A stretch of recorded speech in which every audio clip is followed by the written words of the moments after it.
Albert Einstein famously remarked in a conversation with Werner Heisenberg, he said, in the West we've built a beautiful ship and in it has all the comforts.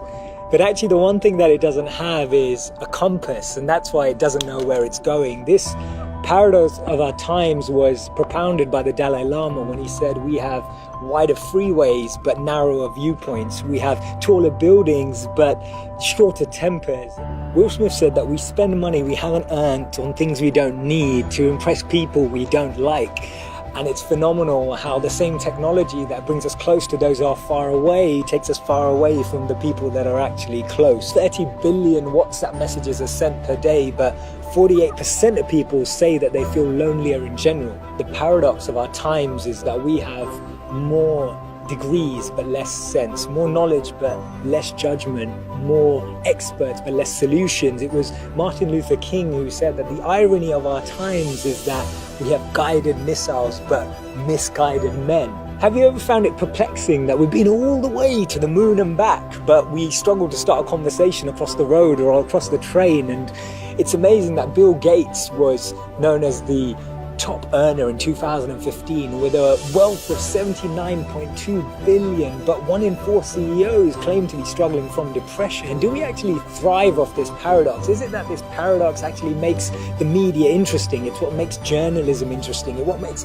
politics interesting. It's what makes television interesting. Is this paradox actually what we feed off and what we live off and what we talk about and discuss in our circles?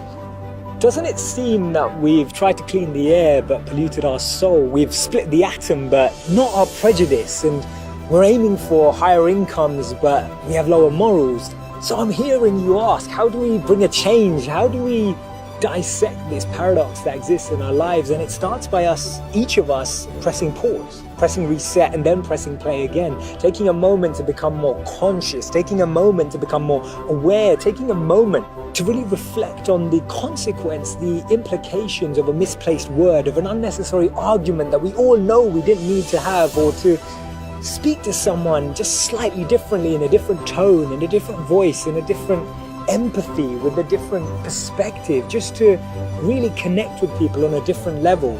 This thinking out loud started from Albert Einstein, and I'll track back to him when he actually said that the problems we have today can't be solved with the same thinking we used when we once created them. So actually we need to research alternative teachings. We need to deep down dig into those ancient books of wisdom. We need to go back to understanding if there's anything written in those creased pages of time that can actually reveal more knowledge and more wisdom of how we can transform our experience of life today. Otherwise, this paradox means that every step forward we take, we're taking 3 backwards every time.